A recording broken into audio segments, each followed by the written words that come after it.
Bom, pessoal, agora a gente vai falar então sobre os regenerativos. Isso aí é uma coisa que eu gosto sempre de explicar, né? A gente estava falando lá fora a respeito de marketing, de como as pessoas divulgam as informações, né? E aí, quando a gente estava fazendo o benchmarking, decidindo que caminho a gente ia seguir, como é que a gente ia ser a linha de produtos, a gente percebeu que todo mundo chama, normalmente, enxerto de biomaterial. Ah, vou botar biomaterial, biomaterial, biomaterial. Mas aí, quando a gente vai ver a definição clássica lá de 32 de biomaterial, eles sempre falam que biomaterial é qualquer coisa que trata, aumenta ou substitui um órgão ou tecido do corpo humano, certo? Se a gente for pensar nessa definição clássica de biomaterial e for pensar friamente no que a gente faz no nosso dia a dia clínico, a gente vai perceber que tem um monte de coisa que a gente usa no nosso consultório que é biomaterial. Quando a gente tira um tecido cariado, um esmalte cariado, uma dentina cariada, por exemplo, e a gente substitui por uma resina, a gente está substituindo uma parte do tecido que foi perdido por um material. Então, ele é um biomaterial. Nesse sentido, até o implante que a gente está instalando, que substitui a raiz do dente que a gente perdeu, também é um biomaterial. Então, na nossa linha de produtos, quando vocês forem olhar catálogo, olhar aplicativo, forem olhar site, a gente tem usado a nomenclatura regenerativos para o grupo de materiais que a gente vai incluir no nosso portfólio. Hoje, ele é composto por uma membrana reabsorvível e um enxerto ósseo particulado, tá? E aí, no futuro, a gente vai ter também, como vocês já viram lá na aula com o professor Jamil, acho que ele mostrou um pouquinho para vocês, os blocos personalizados também. Partindo desse princípio, fica fácil de eu explicar para vocês por que a Planon escolheu trabalhar com materiais exclusivamente de origem sintética. A gente não tem nada dentro do nosso portfólio de produtos de origem orgânica, de origem animal. Por quê? Vários motivos explicam essa tomada de decisão, né? A primeira é a questão de algumas religiões e alguns costumes culturais de pessoas que não querem ou não podem receber transplantes de produtos de origem animal, né? A gente tem algumas culturas, algumas etnias indianas que não podem receber nada de origem bovina, a gente tem os judeus, por exemplo, e algumas religiões árabes que não podem receber nada de origem porcina.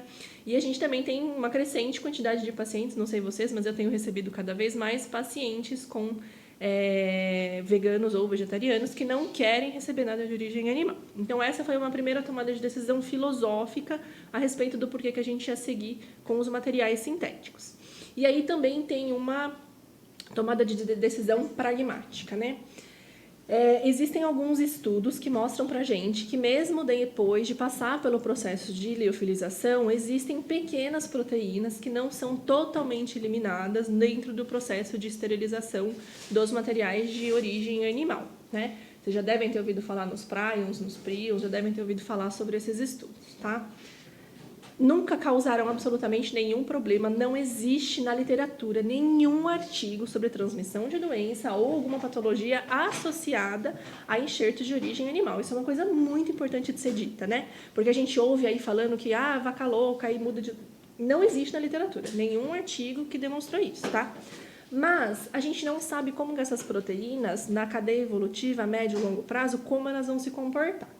E como a gente está falando de confecção, daqui a pouquinho vocês vão poder trabalhar com blocos customizados, né, com uma possibilidade de você imprimir um bloco no formato, no tamanho que você precisa para o seu paciente, provavelmente, pela limitação biológica que isso vai te impor, por quê?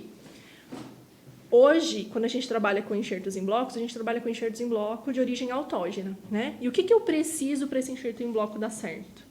Além do componente celular desse enxerto autógeno. O que não pode faltar para esse enxerto dar certo?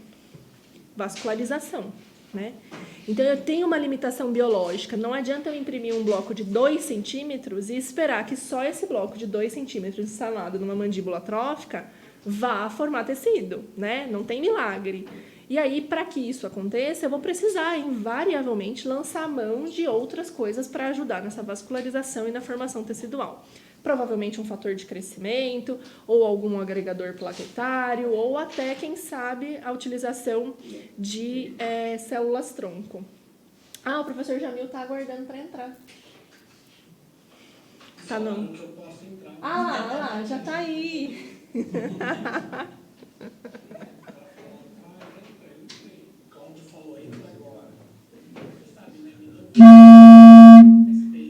A gente vai vai botar você na tela, que eu tô só te ouvindo. Peraí. Ninguém tá perdendo nada aqui.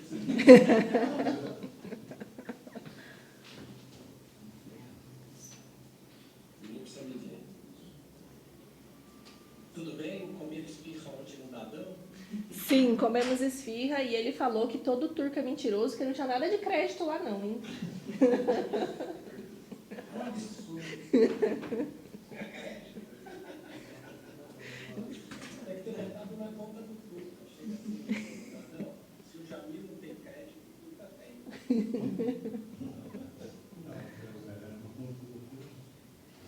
Bom, Magda, não quero atrapalhar. Tuca, obrigado. Espero que todo mundo esteja aproveitando aí. Peraí que eles vão mostrar pra vocês. É sempre muito bom falar, estar em Araraquara, falar. Né? Eu tive semana retrasada aí, falando do curso de vocês. E agora de maneira online. Só que eu vou passar aqui para você. Espero que todos aproveitem aí. Não sei quem está aí, o Tuca, está todo mundo aí. Peraí, tá todo mundo aqui. Ele vai pôr para vocês. Pra você ver.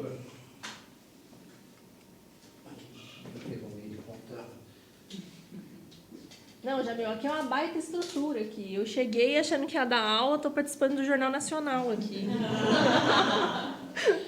Sabe o que é isso? Você está menosprezando a Araraquara. Jamais, jamais menosprezei. Eu só não esperava o Jornal Nacional. Eles acham que Araraquara é... Quem sou eu para julgar Araraquara? Eu sou de Atibaia, rapaz. Mas evoluiu. Evoluí, agora eu tô em Jundiaí. Quando eu me formei aí, em 2005, 2006, né, eu formei há pouco tempo. 2005, né? 2005. Você viu, professor? Quando ele se formou em 2005. Ali é quase Me julgou bem. Olha lá, ó.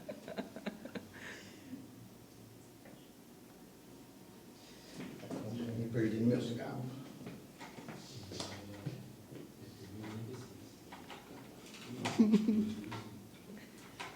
É. Quantos anos você tem mesmo no seu aniversário que você agradece as pessoas todo ano? 36. 36. Todo ano ele comemora. Quantos, você ouviu? O aniversário dele, ele faz quantos anos ele quiser. Isso é verdade, né?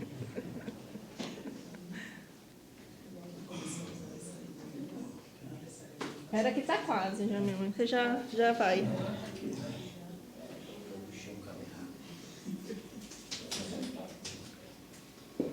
Eu também, porque ele falou, você quer fazer de pé ou sentada? Eu falei, se eu posso ficar andando, então é melhor eu fazer sentada.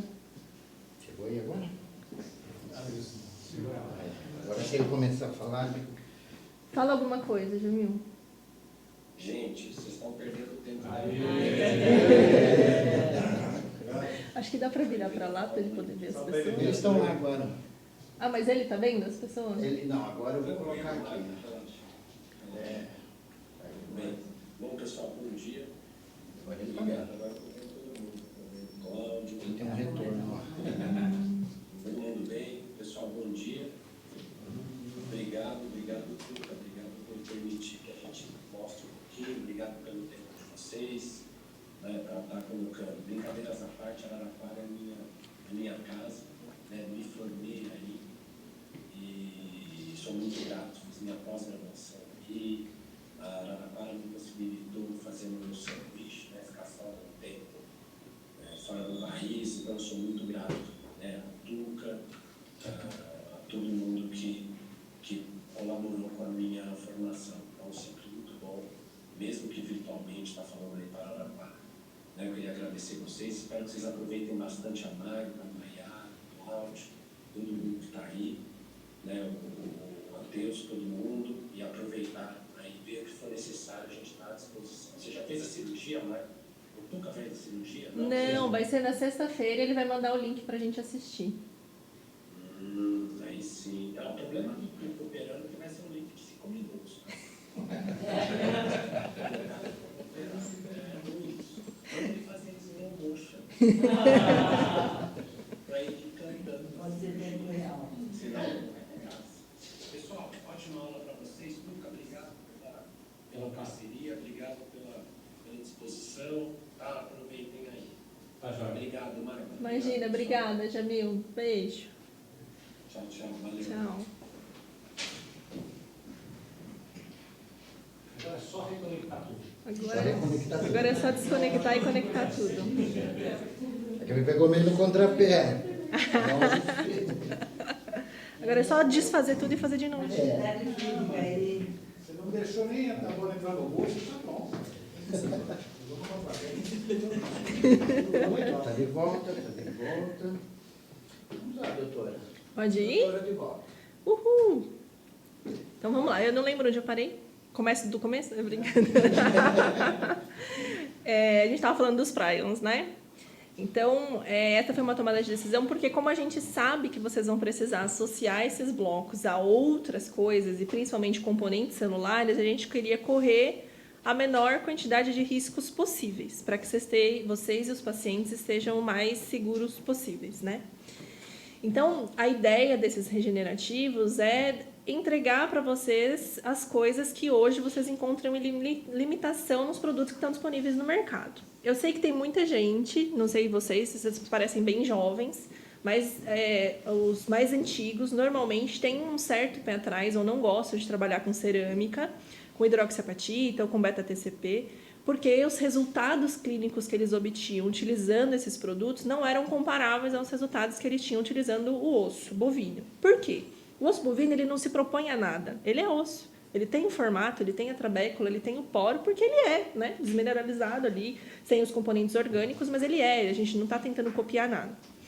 As hidroxiapatitas e os beta-TCPs que existiam no mercado antigamente, elas não tinham, né, os fabricantes não tinham a tecnologia que existe hoje para a confecção desses materiais, então esse é um ponto importante, a gente vai falar sobre isso. E também não tinham as técnicas de análise desses materiais que hoje estão disponíveis para que a gente possa desenvolver esses produtos. Só para vocês entenderem a origem do Plenon-Oss, hoje a Plenon é homologada para fabricação de produtos para a área da saúde, como eu falei para vocês no começo, através da impressão 3D da manufatura aditiva. E a gente tem a autorização da Anvisa para venda dos materiais de titânio, dos implantes, e a gente está em fase de homologação para venda da cerâmica. A gente está fazendo a pesquisa clínica aqui em Araraquara, inclusive. Quem está conduzindo é o professor Elcio Marcantônio, junto com os alunos de doutorado dele. E a gente já operou 8 casos na semana passada, vai ter mais cirurgia essa semana, então a gente está nessa fase agora de liberação desses produtos.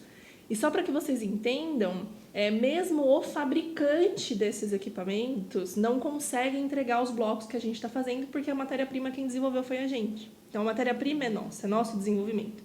Então, quem quiser comprar a máquina igual a máquina do implante, pode comprar. A matéria-prima foi a gente que fez. Vai ter que levar alguém para P&D junto e não vai, né? Porque eles estão amarrados lá. Tem uma bola de ferro no calcanhar de todo mundo para ninguém ir embora. Então, né? Não pode.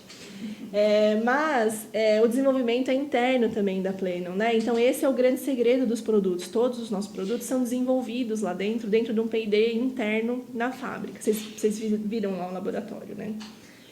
Então, esse material, o Plenon-Oss, que é o enxerto que a gente comercializa, ele é uma das matérias-primas que a gente utiliza para a confecção dos blocos impressos. Então, tem muita tecnologia, tanto nas análises, quanto nos equipamentos, quanto na formulação desse material. A principal diferença dele é a composição. Você vai me falar assim, Magda, mas existe um monte de biocerâmica bifásica no mercado. Eu conheço algumas, posso te falar alguns nomes, com composições diferentes, 80-20, 60-40, mas tem bastante no mercado. Qual que é a diferença da cerâmica da Plenon? A diferença é que a cerâmica da Plenon, ela não é uma mistura mecânica. Eu não tenho 30% de um, 70% do outro, misturado dentro de um potinho. Cada pedrinha, cada grânulo é 70% hidroxiapatita e 30% beta-TCP. Por que isso faz diferença? Porque quando a gente está trabalhando com material bifásico, isso não é a Plenon. Qualquer empresa de biomaterial que tem hidroxiapatita e beta-TCP ou um biomaterial bifásico, o que ele quer? O beta-TCP, a partir do momento que você coloca ele no leito cirúrgico, a partir das primeiras 24 horas, ele já começa a ser dissolvido e ele já começa a ser degradado dentro do sítio cirúrgico. Então, o beta-TCP é uma cerâmica à base de fosfato de cálcio.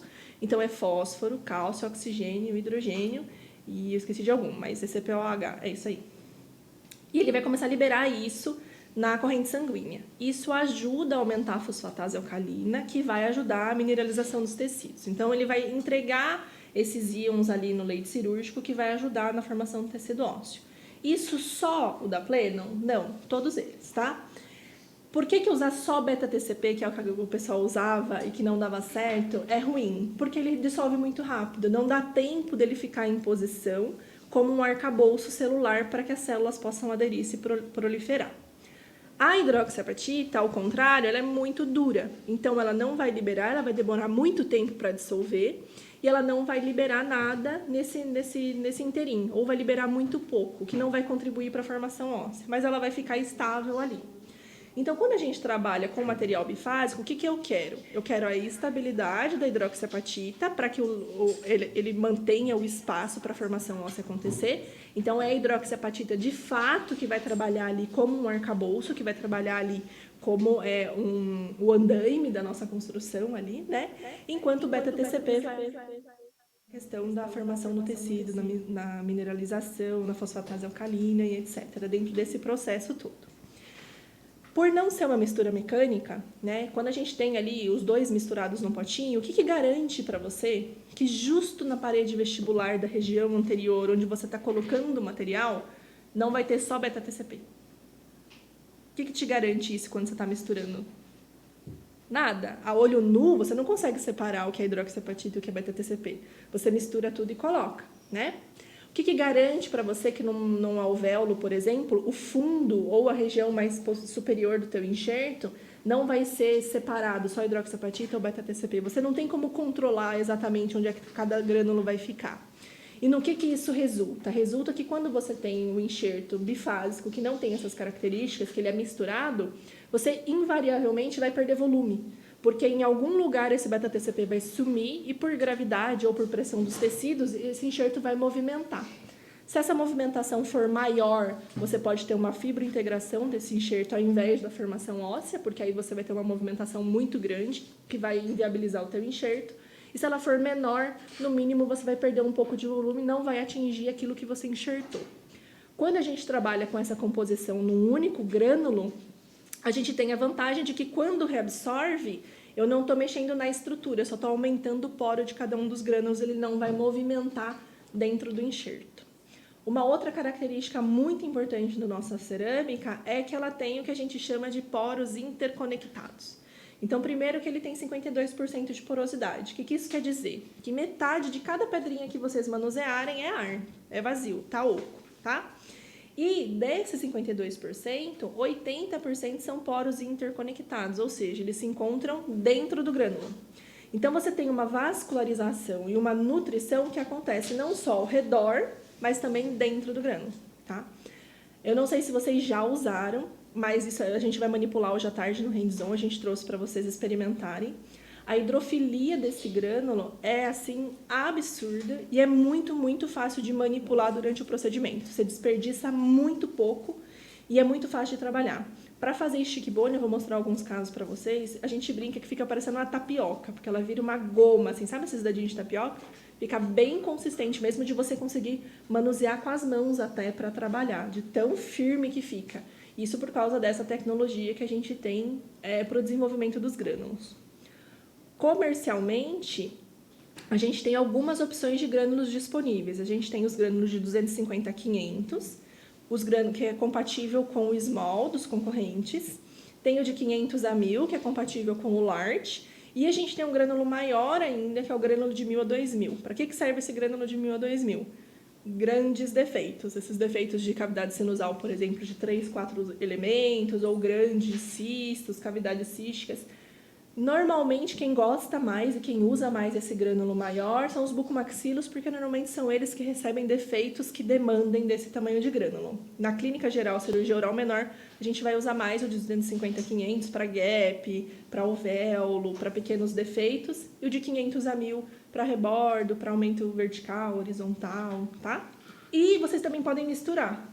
Imaginem um copinho desse aqui, onde eu encho esse copinho, por exemplo, com feijão, né? Vai ficar espaço entre um grãozinho e outro. Se eu botar um outro grãozinho, tipo uma chia, ele vai preencher esses buraquinhos e eu vou conseguir, né, ocluir melhor.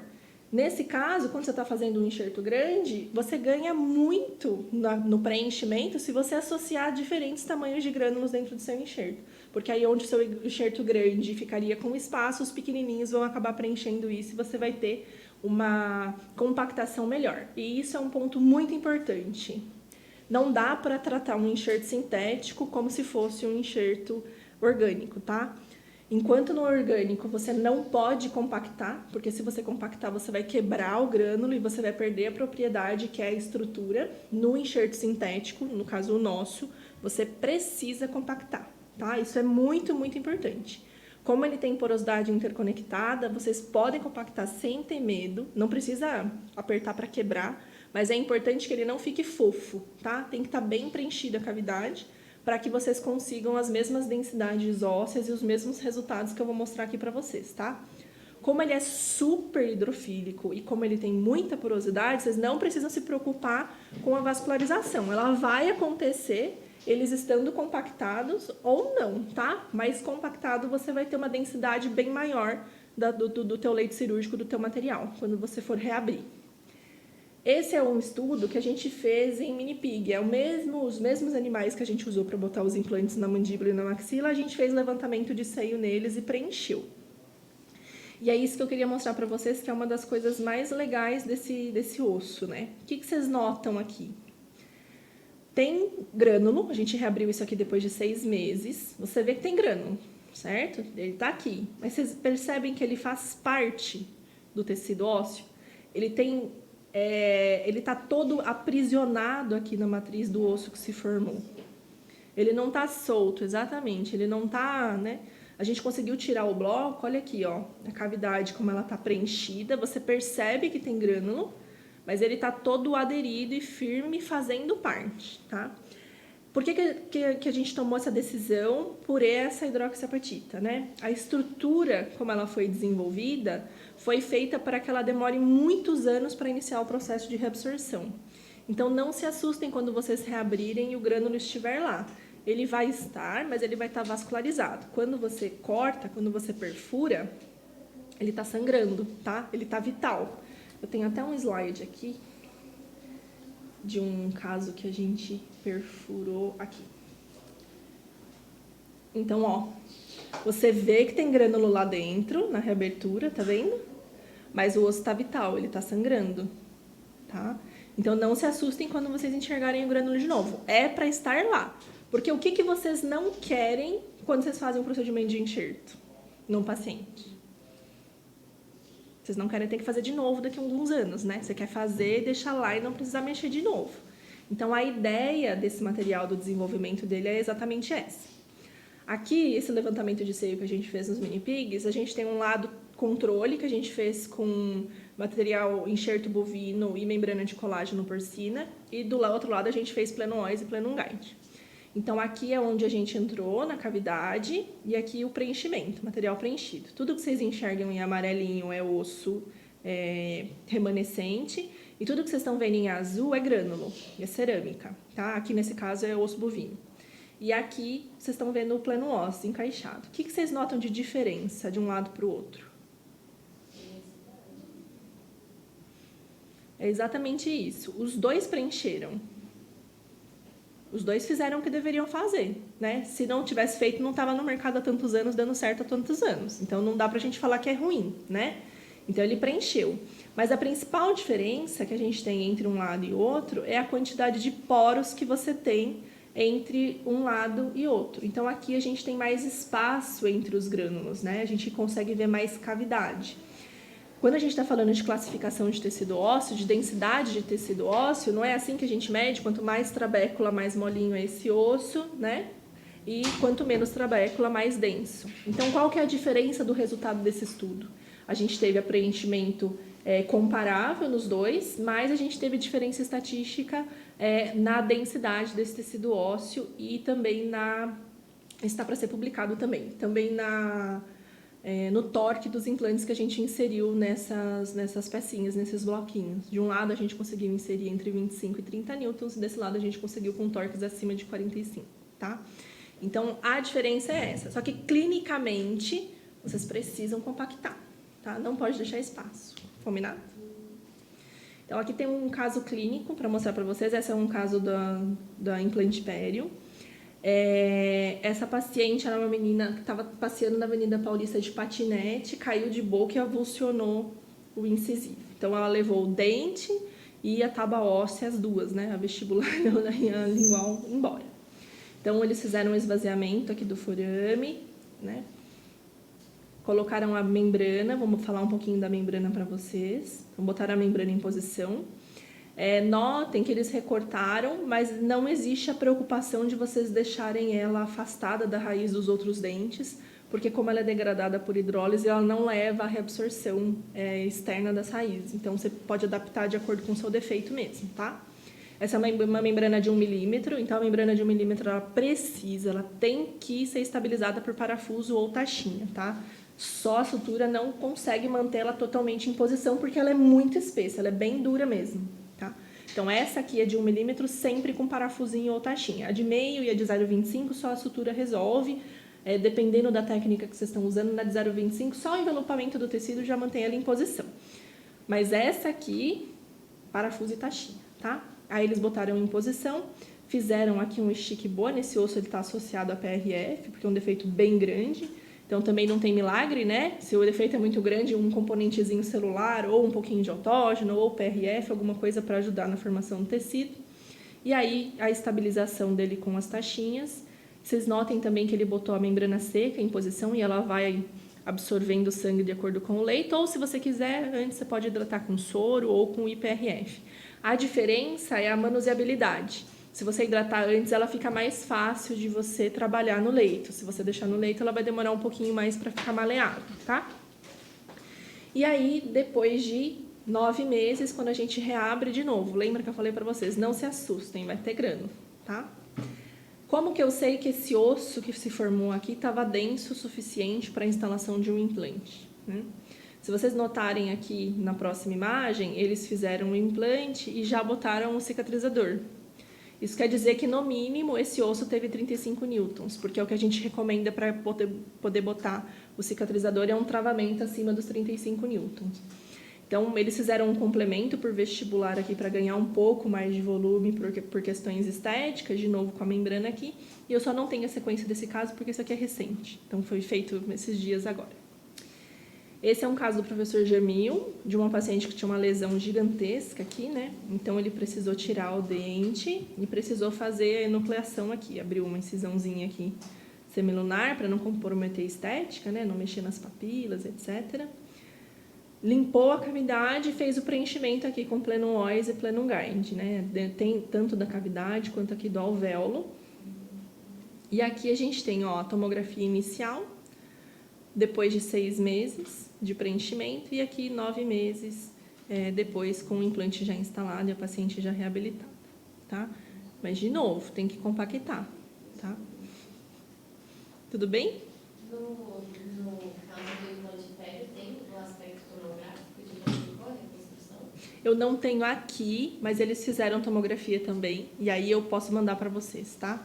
Eu não coloquei na apresentação, mas a gente tem as tomografias de controle também. E aí, por último, mas não menos importante, a gente tem a membrana, que é a Plenum Guide. A Plenum Guide é, assim, a coqueluche, a menina dos olhos lá do pessoal da fábrica. O Jamil gosta de falar que para essa membrana não tem concorrente, assim, não tem um similar no mercado. Quando a gente decide trabalhar com membrana, né, por que a gente coloca a membrana no enxerto, quando a gente está fazendo, ou numa preservação de alvéolo? O que vocês querem quando vocês usam uma membrana? Alguém chuta? Já tiveram essa aula? Hã?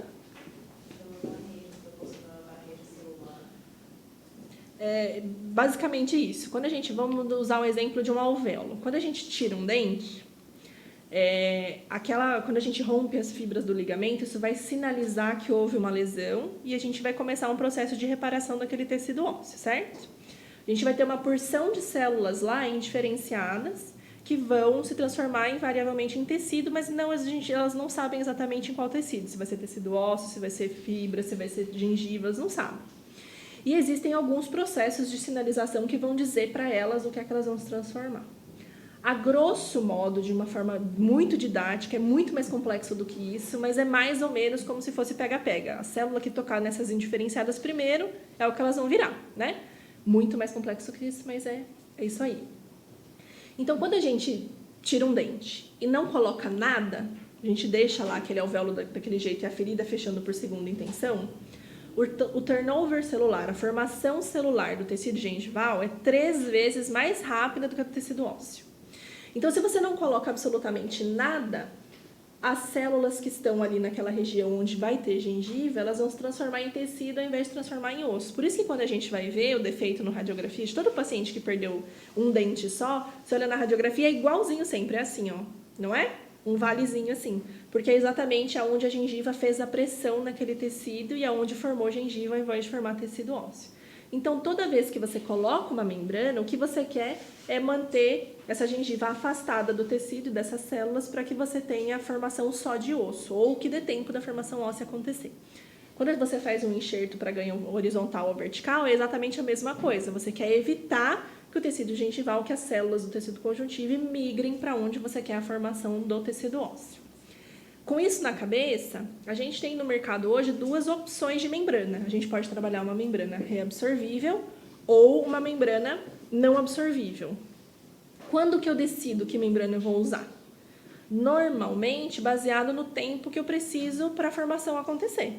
Então, quando a gente tem um defeito menor ou uma região estética, a gente acaba procurando trabalhar com a reabsorvível, porque a gente quer não reintervir naquele local de novo, mas ela tem como desvantagem que você não consegue controlar o tempo de reabsorção. Tem paciente que vai reabsorver mais rápido, tem paciente que vai reabsorver mais lentamente. E por causa disso, quando você tem um grande aumento, que você precisa de uma estabilidade maior e precisa de um tempo maior para trabalhar, normalmente a gente, como clínico, fala o quê? Vou trabalhar com uma não absorvível, porque eu, como dentista, se ela não expor antes, vou decidir quando é que eu vou tirar, né? E aí, a gente deixa o benefício de não precisar reintervir em detrimento de a gente decidir quanto tempo a gente vai deixar essa membrana lá em posição.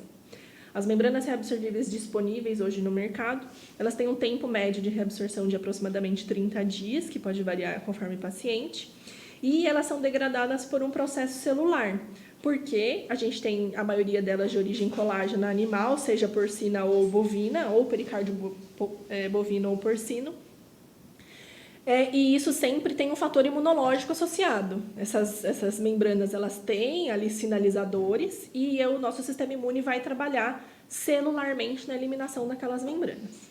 E aí entra toda a diferença e por que a Plenum Guide a gente brinca que é a menina dos olhos da empresa. Ela é confeccionada de um polímero que a gente chama de polidioxanona, que vocês já devem ter visto na literatura como PDO ou PDS, que é o mesmo material daqueles fios de lifting facial, sabe? Aqueles fios de sustentação. É de PDO também.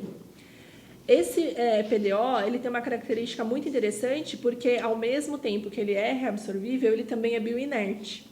Então, o processo de degradação dele é feito por hidrólise. Então, a água que tem ali no nosso organismo é que vai fazer a degradação dessa membrana. Você não tem um fator imunológico associado à degradação dela.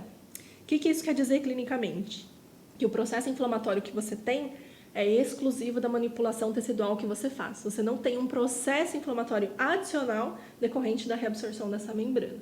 Isso se traduz num processo inflamatório menor pós-operatório e também mais conforto para o paciente ao longo da degradação dessa membrana. Como ela é uma membrana de degradação lenta, ela não sobrecarrega o organismo do paciente, então mesmo sendo degradada por hidrólise, sendo exalada ou via CO2, né, ciclo de Krebs na respiração, ou através da urina, ela não sobrecarrega o sistema renal nem sistema pulmonar do paciente. Então, nesse sentido, ela não é contraindicada. E os tempos de reabsorção dessa membrana, eu tenho uma membrana de 0,25 de espessura, de meio ou de 1 milímetro, sendo que a de 0,25 leva 3 meses para reabsorver, a de meio leva 6 meses e a de 1 milímetro 9 meses. Então, vocês podem escolher de acordo com o procedimento que vocês estão fazendo, tá? Outra coisa muito legal, essa imagem colorida que vocês estão vendo aqui foi capa da Nature de 2019 e ela mostra a organização das fibras da matriz extracelular humana, né? Que é essa barreira de proteínas, esse sobrenadante onde as nossas células ficam apoiadas, tá? Aqui do lado, vocês estão vendo uma membrana de PRF e aqui uma membrana de Plenum Guide embebida em PRF. O que a gente nota aqui, né?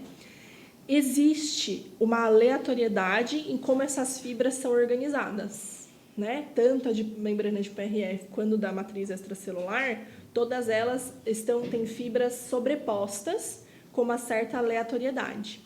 E aí o que a Plenum fez foi mimetizar essa estrutura. Então, ela tem a capacidade de histoindução. Por isso que eu te falei, fica tranquila, vai epitelizar a sua membrana. Ela é bem fácil de trabalhar e, por ter essa característica, ela consegue ajudar na formação, tanto da formação do tecido gengival na superfície, quanto do tecido ósseo na parte de baixo, tá? Não tem lado. Qualquer lado que você inserir, ela está inserida. Não tem diferença entre os dois lados. Então, isso também, na hora da cirurgia, facilita um pouco, né? Ela pode ser adaptada, ela pode ser suturada, pode ser trabalhada com taxinha, com mini parafuso, com o que vocês quiserem. Só que a de 1 milímetro, obrigatoriamente, parafuso ou taxinha. A de meia de 0,25 pode ser só sutura. E aí, qualquer fio de sutura que vocês queiram trabalhar. Nylon, polipropileno, até fio reabsorvível é indicado, tá? Não tem contraindicação. E aí, como que vocês vão escolher o modelo? De acordo com o tempo. Aqui a gente faz uma sugestão baseada nos tempos que normalmente a gente usa para reabrir esses enxertos. Mas vocês vão escolher de acordo com o tempo que vocês precisam para o procedimento ou aquilo que você planejou para a sua paciente, tá? Tem tamanhos diferentes também, a gente trouxe membrana para o hands-on, vocês também vão manipular as membranas. E tem um outro estudo clínico acontecendo, por quê? A gente não indica ainda a utilização dessa membrana para ficar exposta, tá? Não é uma indicação clínica dela. Mas por que eu vou mostrar esses casos para vocês? Porque a gente tem observado nos nossos clientes e nos casos que a gente tem operado, que quando há a exposição não intencional dessa membrana, ela não costuma necessitar de ser removida, tá? Então, vocês podem só acompanhar o paciente mais de pertinho, pedir para ele fazer a higienização com gel de clorexidina ou com gel de Blue M, acompanhar ele mais de pertinho, mas normalmente, a grande maioria arrasadora dos casos, a gente não perdeu nenhum enxerto, tá? Então, esse caso aqui a gente fez de propósito, e aí é que o professor Eduardo Schulli está coordenando um estudo onde ele está avaliando isso de uma forma mais organizada, para a gente ter dados até com relação ao tempo de reabsorção dessa membrana, que a gente sabe que se ficar exposta à cavidade oral pode influenciar no tempo de reabsorção. Os testes que a gente tem foi tudo feito em cavidade fechada, então a gente quer também poder falar para você, olha, se você deixar exposta, você vai perder tanto tempo da reabsorção dela, ela vai reabsorver em tanto tempo, tá? Mas nesse caso aqui a gente fez o enxerto, colocou a membrana em posição e fez as suturas.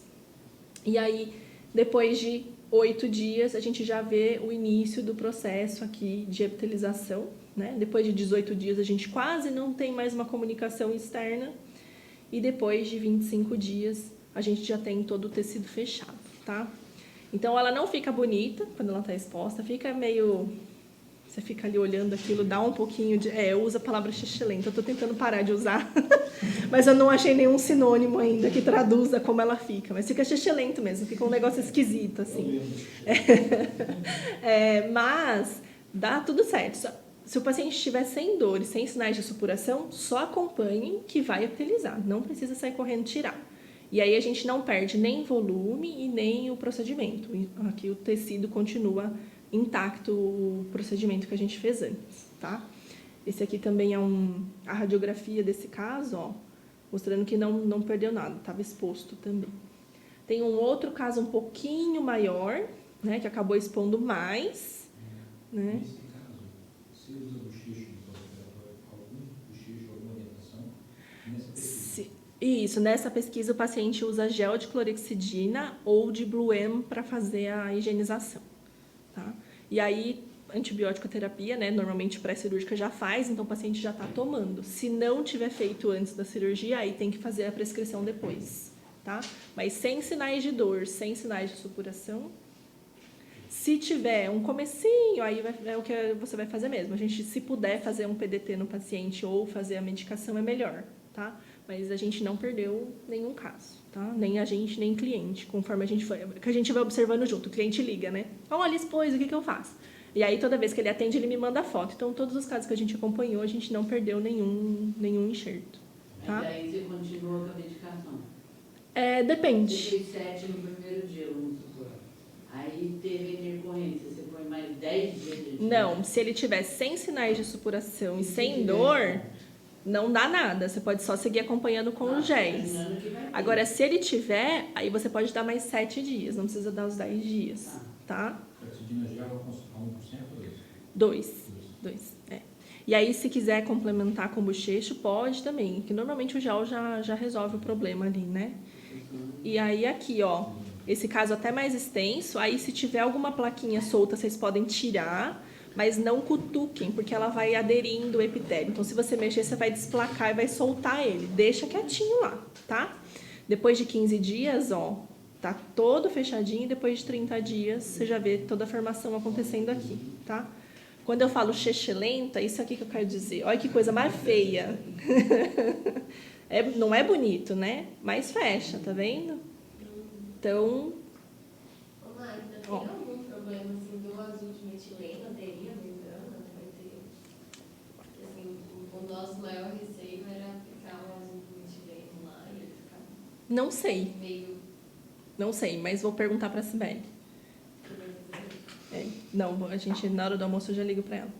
Não sei dizer, porque o que o pessoal tem feito é fazer só o laser mesmo, sem botar o fotossensibilizante. Fazer só a laser terapia. Um evento de descontaminado. O que eles têm trabalhado é assim, mas eu vou perguntar, a gente pergunta.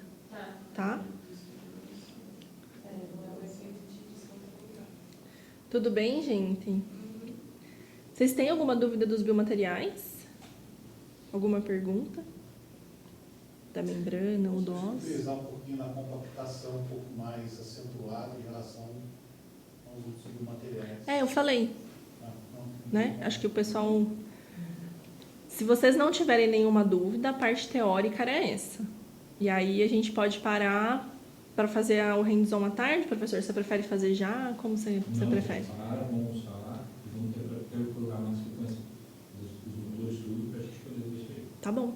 Então, ninguém? Mas, gente, acho que você podia perguntar umas coisas também. Aproveita. Ó, esse WhatsApp, esse número de telefone é o número que eu falei para vocês que vocês podem mandar pergunta lá pra gente, pode mandar mensagem, tá? Se vocês apontarem a câmera, vocês conseguem salvar o contato. Mas não tem problema, se vocês não esquecerem de perguntar agora, vocês podem mandar mensagem depois, não tem problema.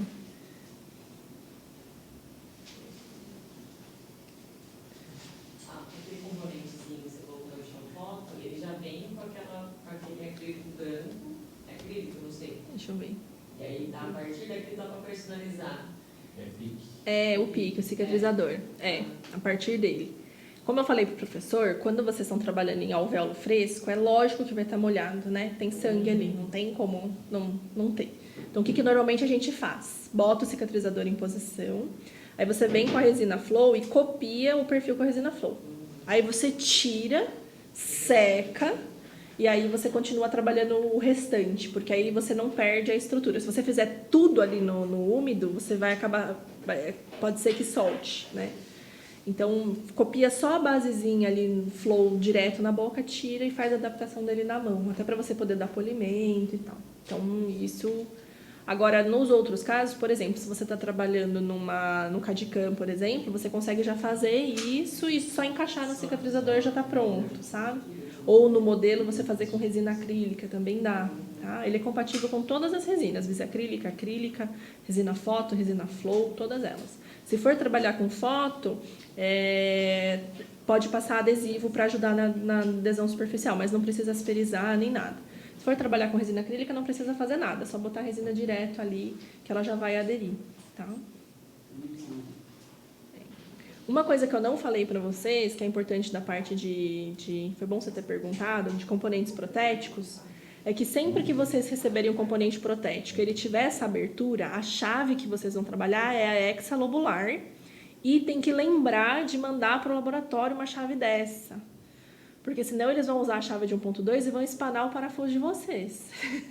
Aí vocês não vão conseguir tirar, vão achar que está com problema no parafuso, e na verdade foi porque o laboratório... Vocês vão conseguir apertar, mas na hora de desapertar vocês não vão conseguir, tá? Então, lembrar, tem a abertura, manda a chave para o laboratório, porque normalmente os laboratórios não têm essa chave, tá? E no consultório também. Agora, se ele for inteiriço, se ele não tiver essa abertura aqui, é sempre a chave de 1.2. No sistema da Pleno não tem um monte de chaves, são só 3. Tem rasgo, chave hexalobular. Não tem, é chave de 1.2 hexagonal. E o mini pilar, ou o pilar pleno, é aquela chave maiorzinha de 2.0 hexagonal. No kit protético, vem a chave de 0,9, vem a chave quadrada e vem a chave de fenda, mas para vocês trabalharem outros sistemas, ou se o paciente tiver outro sistema instalado, tem um implante da Pleno e um outro implante de outra marca, você tem a chave ali para te ajudar. Ou se você precisar resgatar um componente, tem as chavinhas ali. Mas no nosso sistema são só essas 3 chaves, tá? A hexalobular, a chave hexagonal de 1.2, cicatrizador, tab implante, é tudo 1.2, tá? E a chave de 2.0 para aqueles que vocês precisam pegar por fora, tá? Que é a de 2.0 hexagonal. O restante é tudo 1.2. Tá bom? Alguém mais? Não? Então tá bom, gente. Então, que horas a gente volta, professor? Você fecha e vai